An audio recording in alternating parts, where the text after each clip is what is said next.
In my opinion, I find it very hard to believe the allegations against him. He was one of the few directors I've worked for that was very kind and respectful. And this was really supposed to be a watershed moment for Justin in his directing career. Last week, the courtroom drama reached new heights, but this time, it's not just about Blake Lively and Justin Baldoni's lawsuit. No, it's something far messier, more complicated, and involving hidden subpoenas, Hollywood power plays, and a whole lot of mystery. Something's definitely off about this whole case. And it's not just the accusations of sexual harassment. Today, we're diving deep into a legal mess that's shocking everyone in Hollywood. Did Blake Lively's team go too far? Is Justin Baldoni's case falling apart at the seams? And what about Colleen Hoover? Where does she fit into this? Let's uncover the truth behind the headlines.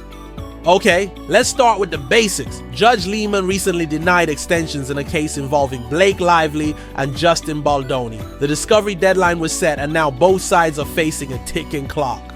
This is about as high stakes as it gets. In a case involving big names and a lot of money, every move is under the microscope. But something's been nagging at me, the timing of everything. Stephanie Jones, a key figure in this mess, seems to have dropped a bombshell about a subpoena, which has caused an absolute stir online. What's going on with this subpoena, and how is it connected to the ongoing case? The subpoena is the topic of endless speculation. A document that on paper looks like a key piece of evidence, but what's more troubling is we've never seen it. There are reports that the subpoena signed by Blake Lively's attorneys was filed in the New York Supreme Court, but it didn't have any case numbers or stamps. Yeah, that's a major red flag, right? And there's a twist. Stephanie Jones, someone who's been front and center in this mess, says she received this subpoena, yet she never included it in any official court filings. Instead, she sent it directly to the tabloids, giving it to sources like the Daily Mail, Deadline, and the New York Post. If this subpoena was so important, why hide it from the court? If the subpoena is legitimate, why not just share it? Why hold back when it's all part of the case? This is where things get really suspicious. A subpoena requires a case number, so why is there none? How could this even be accepted by a court? Let's zoom out for a moment and address the elephant in the room. The sexual harassment claims Blake Lively made against Justin Baldoni. Now, there are two sides to every story. Blake claims harassment on set, and in the legal world, that's no small matter. She alleges that the working environment became hostile, that actions and words crossed lines, and that ultimately it affected her ability to do her job.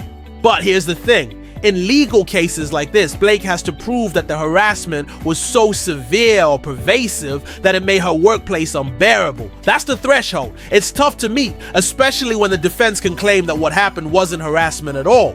Justin is digging in his heels, denying the allegations outright.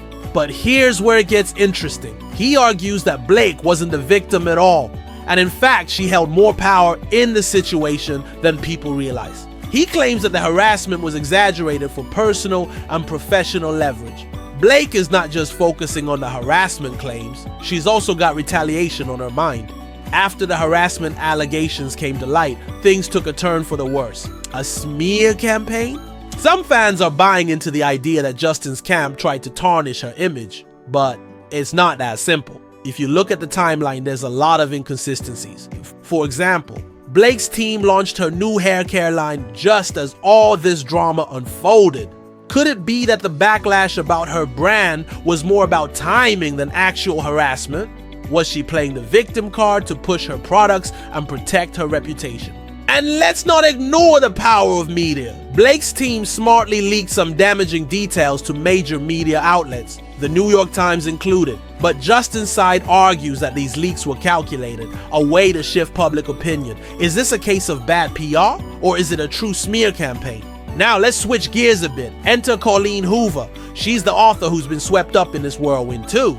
She's been trying to distance herself from the chaos surrounding the film adaptation of her book, It Ends With Us. Fans have been outraged about some of the casting and script decisions, and it turns out Colleen isn't entirely innocent. In her own Facebook comments, she admitted that the backlash started early, long before Blake and Justin were in the spotlight. The issues with the casting, the aging up of characters, that was on Colleen. Fans weren't happy, and it spiraled from there. So now we have a situation where Colleen Hoover is caught in the crossfire, Blake Lively's PR machine is working overtime, and Justin Baldoni is trying to fight his own legal battles. Was there a smear campaign or just a perfect storm of mismanaged expectations? What happens next? The motions to dismiss are in, and now it's just a waiting game. The judge has a lot to consider, and these cases could take months to resolve.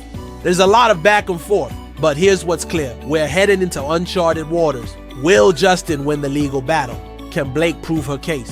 And what about Colleen Hoover? How does she move forward from here? One thing's for sure, this case is gonna set a huge precedent in Hollywood. The lines between public image, personal rights, and legal protections have never been more blurred. And depending on how this shakes out, it could change the way future cases of harassment and retaliation are handled in the entertainment industry. This story is still unfolding, and I want to hear your thoughts. Is Blake Lively's claim legitimate, or is this just another case of Hollywood drama gone too far? Let me know in the comments below. Don't forget to like and subscribe for more updates on this case and other major stories. Until next time, stay informed, stay curious,